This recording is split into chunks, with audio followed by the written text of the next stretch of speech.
വിഴിഞ്ഞത്ത് ഹോട്ടലിൽ നിന്ന് ഭക്ഷണം കഴിച്ച് 2 പേർ ഭക്ഷ്യവിഷബാധ മൂലം മരിച്ചു. 6 പേരടങ്ങുന്ന സംഘമാണ് ആ ഹോട്ടലിൽ നിന്ന് ഭക്ഷണം കഴിക്കാൻ പോയത്. ഒരാൾ ഗുരുതരാവസ്ഥയിൽ ഇപ്പോഴും ആശുപത്രിയിൽ തുടരുകയാണ്. ഇത് ആദ്യത്തെ സംഭവമൊന്നുമല്ല, ഇടയ്ക്കിടയ്ക്ക് കേട്ടുകൊണ്ടിരിക്കുന്ന സംഭവം തന്നെയാണ്. പക്ഷെ എത്ര കൊണ്ടാലും പഠിക്കില്ല. അങ്ങോട്ട് പോയി പൈസ കൊടുത്ത് മരണം ഇരന്നു വാങ്ങി കഴിച്ചു എന്ന് തന്നെയാണ് ഞാൻ പറയുള്ളൂ. ഒരിക്കലും ഹോട്ടലുകാർ അവരോട് ഇങ്ങോട്ട് വാന്ന് നിർബന്ധിക്കുന്നൊന്നുമില്ല. ഹോട്ടൽ അവരുടെ അടുത്തോട്ട് ചെന്നിട്ടുമില്ല.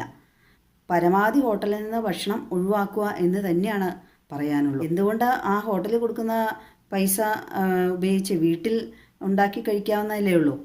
മടി മാറ്റിയെടുക്കുക വീട്ടിൽ ഉണ്ടാക്കാനുള്ള. ഹോട്ടലിലേക്ക് യാത്ര ചെയ്യാനോ പൈസ മുടക്കുന്നതിനൊന്നും ഒരു മടിയില്ല. അവർ ഭക്ഷണം കഴിച്ച് മരണപ്പെട്ട അതേ ദിവസം തന്നെ അതേ ഹോട്ടലിൽ നിന്ന് ഭക്ഷണം കഴിച്ച മറ്റ് 2 പേർ സ്വകാര്യ ആശുപത്രികളിൽ ചികിത്സയിലാണ്. അവർക്ക് സാരമായ ബുദ്ധിമുട്ടുകളൊന്നുമില്ല. ഈ സംഭവം നടന്ന സമയത്ത് ഹോട്ടൽ ഉടമയുടെ ഓഡിയോ ക്ലിപ്പൊക്കെ ന്യൂസിലൊക്കെ ഉണ്ടായിരുന്നു. അതിൽ അദ്ദേഹം പറയുന്നത് 100-500 പേര് അന്ന് ഭക്ഷണം കഴിച്ചിട്ടുണ്ട്, അവരാരും പരാതിപ്പെട്ടിട്ടില്ല എന്നാണ്. ഹോട്ടലുകാരുടെ സ്ഥിരം ഒരു നമ്പറാട്ടോ. നമ്മളിപ്പോൾ എന്തെങ്കിലും ഒരു കംപ്ലൈൻറ്റ് അവരോട് പറയണേ അവർ പറയും വേറെ ആരും പറഞ്ഞില്ലല്ലോ, നമ്മളും അത്ര പരാതി പറഞ്ഞല്ലോ എന്നുള്ള രീതിയിൽ. വേറെ ആരും പറഞ്ഞില്ലേ നമുക്ക് ഉറപ്പൊന്നുമില്ല, ഇവർ പറയുന്നതാണല്ലോ. എന്നിട്ടാണ് മരണപ്പെട്ടവരുടെ കുടുംബാംഗങ്ങളെ കൂടാതെ മറ്റു 2 പേർ ചികിത്സയിൽ.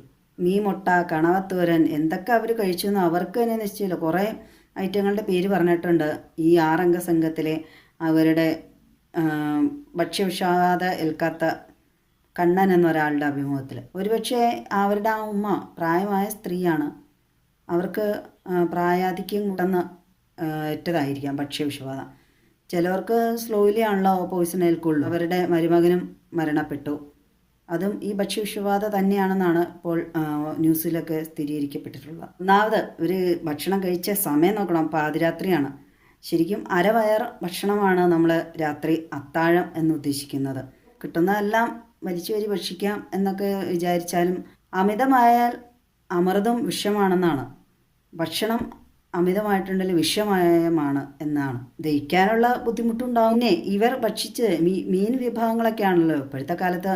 മീൻ കേടാകാതെ എന്തെല്ലാം രാസവസ്തുക്കളാണ് അതിൽ ചേർക്കുന്നത്. മീൻ വന്ന വഴിയിലൊക്കെ ഒരു അന്വേഷണം പോയാൽ നല്ലതായിരിക്കും. വേറെ ആളുകൾക്ക് അസ്വസ്ഥതകളൊക്കെ ഒരുപക്ഷെ ഉണ്ടായിരുന്നിരിക്കാം, പക്ഷെ ഭക്ഷ്യവിഷബാധയാണെന്ന് അവരും ഒരിക്കലും കരുതി കാണണമെന്നില്ല ഈ ഹോട്ടലിൽ നിന്ന് ഭക്ഷണം കഴിച്ചിട്ടുള്ളവർ.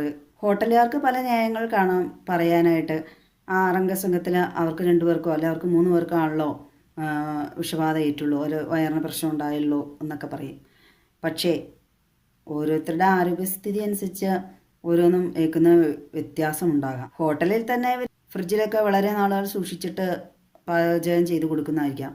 പിന്നെ പാചകം ചെയ്യുന്നത് അത് നന്നായിട്ട് കുക്കായിട്ടില്ലെങ്കിലും ഇങ്ങനെയെല്ലാം സംഭവിക്കും.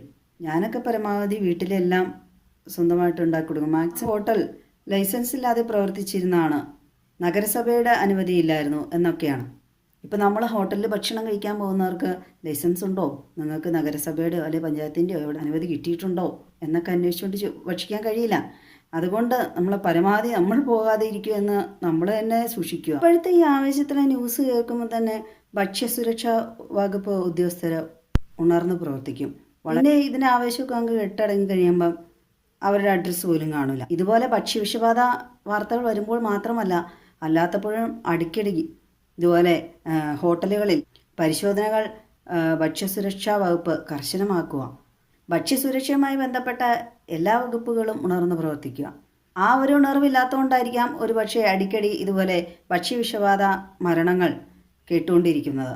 അഥവാ ഇനിയിപ്പോൾ വിനോദയാത്രകളിലൊക്കെ പോവുകയാണെങ്കിൽ, ഞാനൊക്കെ പോവുകയാണെങ്കിൽ ഫ്രൂട്ട്സോ അല്ലെങ്കിൽ പരമാവധി എന്തെങ്കിലും ചെറിയ ലഘു ഭക്ഷണങ്ങളൊക്കെ കഴിക്കാൻ ശ്രമിക്കും. ഇനി ഇപ്പോഴത്തെ ഒരു ട്രെൻഡാണല്ലോ സോഷ്യൽ മീഡിയകളിൽ നിരവധി ഫുഡ് സ്പോട്ടുകൾ പരിചയപ്പെടുത്തുന്നു. പിന്നെ എത്ര കിലോമീറ്റർ താണ്ടിയാണെങ്കിലും അയ്യോ രുചി വേണമല്ലോ എന്ന് പറഞ്ഞുകൊണ്ട് ആൾക്കാർ പരക്കം മാഞ്ഞ് പോവുകയാണ്. രുചി എന്തും ആവട്ടെ, വിഭവങ്ങളൊന്നും തന്നെയില്ല. ഭക്ഷണ വസ്തുക്കളുടെ പരസ്യം കൊടുക്കുന്നവർ ഒരുപക്ഷെ പ്രതിഫലം കൈപ്പറ്റിട്ടോ അല്ലെ ഫ്രീ ഫുഡ് അടിച്ചൊക്കെ ആയിട്ടൊക്കെ ആയിരിക്കും. ഈ രുചി കൂട്ടുന്നതിന് എന്താണ് ഉപയോഗിക്കുന്നതെന്ന് ആർക്കറിയാം. പക്ഷേ എത്രയൊക്കെ പറഞ്ഞാലും വീട്ടിൽ അത്രയും നമ്മൾ ശ്രദ്ധിക്കുന്ന പോലെ ഒന്നും ഹോട്ടലുകാർ മറ്റുള്ളവരുടെ ഭക്ഷണ കാര്യത്തിൽ ശ്രദ്ധിക്കണമെന്നില്ല. എല്ലാ കടക്കാരും ഇല്ല, ശ്രദ്ധിക്കുന്നവരും ഉണ്ടാകും. ഭക്ഷിക്കാൻ വേണ്ടി ജീവിക്കാതിരിക്കുക, ജീവിക്കാൻ വേണ്ടി ഭക്ഷിക്കുക.